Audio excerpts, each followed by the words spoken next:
Nigeria, oh Nigeria, Nigeria, oh Africa.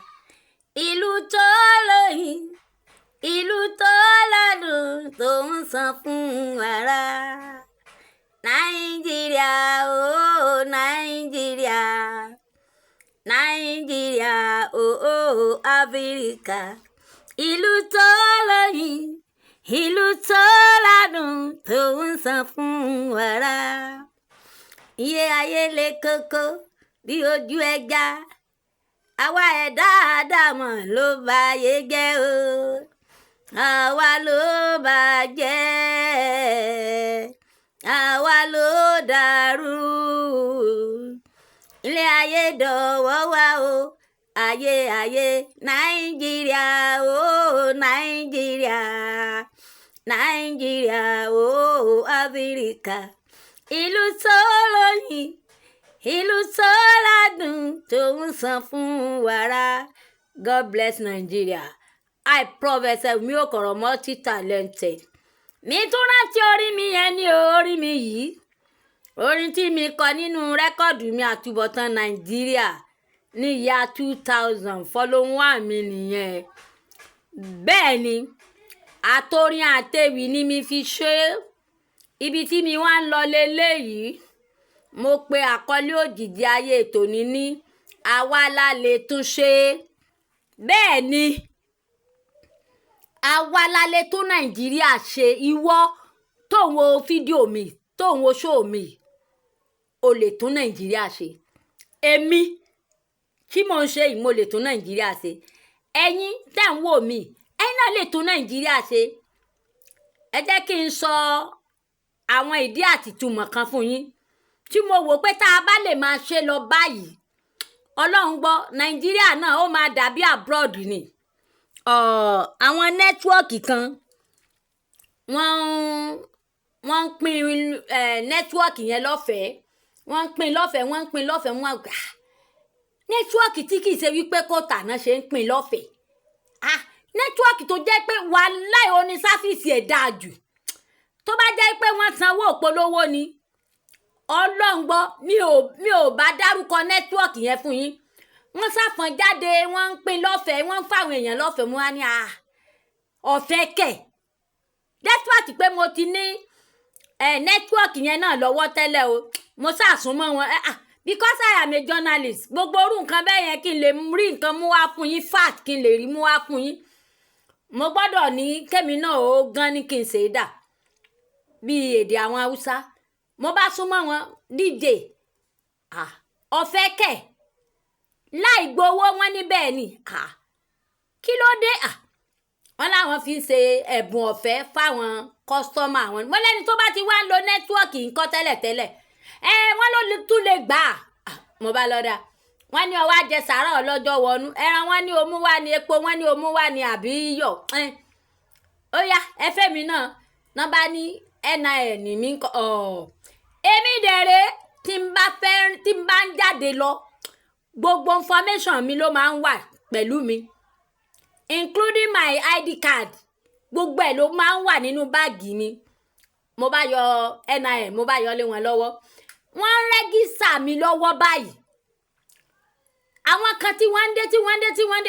Èmi ti mọ̀ wípé tí n bá fẹ́ ra nǹkan lọ́jà, tí n bá ti déwájú ọlọ́jà, tí mò ń ná yẹn tí n bá tètè ra, àwọn èrò tán máa dé bá mi ń bẹ̀.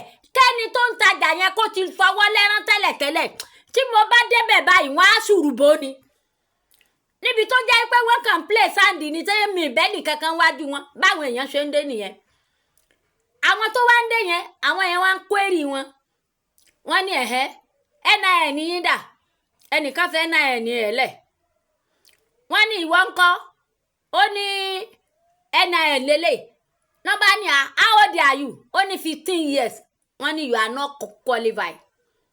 You are not qualified. Pé kò lè gbà láì yẹn mo ní kí ló dé? Wọ́n ní ọmọ ọdún 15. Mo ní tó bá jẹ́ pé ó mú NIN wá ńkọ́. Wọ́n ní ẹnìkan tó mú NIN wá tí mo rí táwọn ní kó máa lọ yẹn. Wọ́n ní bàbá ẹ̀ ló fún, kì í sóhun gangan. wọ́n láwọn dẹ̀ sọ wípé kó lọ pe ẹni tó ní NIN yẹn wá káwọn rí ojú ẹ̀ tán máa yà sórí kọ̀ǹpútà.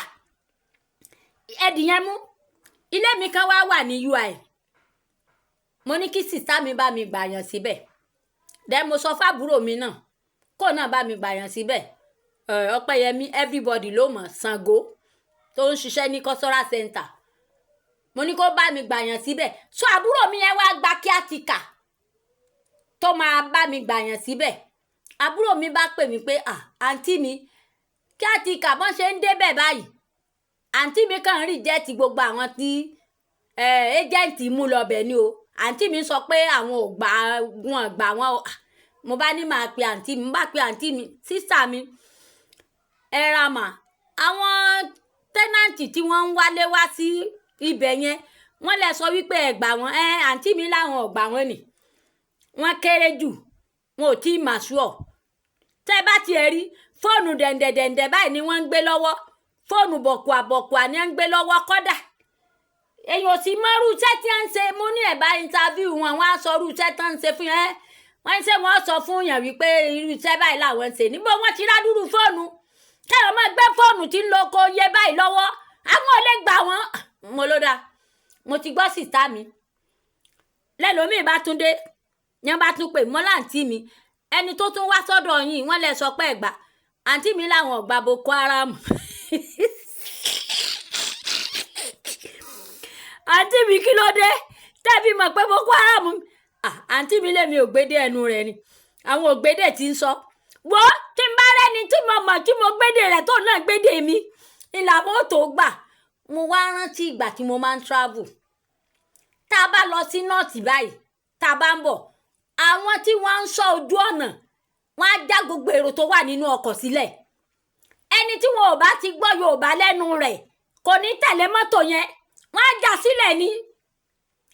bẹ́ẹ̀ ni mo sọ, wọ́n á já sílẹ̀ ni. táwọn bá ti gbọ́ Yorùbá lẹ́nu ẹ̀ wọ́n á já sílẹ̀ ni. ẹ wo rélùwé tí wọ́n kó dé lẹ́nu ọjọ́ mélòó tó jẹ́ new railway station yẹn. tẹ́ bá fẹ́ lọ wọ̀ ń sìn, ẹ máa mú NIN yín dání. wọn kì í kẹ́ran mérò. ṣẹ́rí tá a bá ń wádìí òfin tó bẹ́ẹ̀ yẹn títí tó fi kan gbogbo ẹ̀yin baálẹ̀. ẹ jọ̀ọ́ gbogbo àwa lọ́ba gbogbo lọ́ba kádé ó pẹ́ lórí kí bàtò ó pẹ́ lẹ́sẹ̀ kásì ó pẹ́ lẹ́nu. ẹ jẹ́ ká máa ṣèwádìí fínífíní irú àwọn àlejò wo la fẹ́ gbà mọ́ra lásìkò yìí. ètò ààbò mẹ́hẹ́, gbogbo community landlord landlady ẹ jẹ́ àyájú wa dáadáa. ẹ wo bí mo ti bẹ̀rẹ̀ lórí ọ̀rọ̀ àwọn oní network, ẹ tún wo lórí ọ̀rọ̀ tọ̀dọ̀ tèmi gangan nílé mi ní UI. sísá mi tán wà bẹ́ẹ̀ ní Támú, ẹni tí òun bá gbédè rẹ̀ táwọn sì rí wípé iṣẹ́ wo ló ń ṣe nǹkan kankan táwọn máa interview ẹ̀ tọrọ ẹ̀ máa mọ́yán lórí làwọn máa gbà sílé. ẹ jẹ́ ká ti bẹ̀ yẹn ká fi bẹ̀rẹ̀, kí ṣe gbogbo ẹ̀ níjọba lè ṣe. abo ara ẹni ó làbò olú o. ẹ ṣé mo dúpẹ́ gbogbo ẹ̀yin tẹ̀ ń wò mí lórí YouTube channel mi Wùmí Òkòrò TV. ẹ jọ̀ọ́ ẹ lọ mọ́ bá mi download, ẹ mọ́ subscribe síbẹ̀. ẹ wo ẹ já ara tí mò ń sọ nìyẹn. a lè ti bẹ̀ hàn ẹ̀pù ara wa, a lè ti bẹ̀ lọ́ọ̀fù ara wa, a lè ti bẹ̀ ràn ra wa lọ́wọ́. àbúrò mi kan ní kí ló dé tẹ́ ẹ mọ́ tẹ lọ́ọ̀fù sí gbogbo iṣẹ́ àwọn èèyàn bá. mo láwọn èèyàn náà wọ́n á tẹ lọ́ọ̀fù sẹ́mi náà. ẹ jọ̀ọ́ ẹ lọ mọ́ bá mi subscribe síbẹ̀. 081 41 21 40 70 ọdún ayọ̀ la máa ṣe. ẹ ṣé mo dúpẹ́, a pàdé lórí YouTube channel mi Wùmí Òkòrò TV.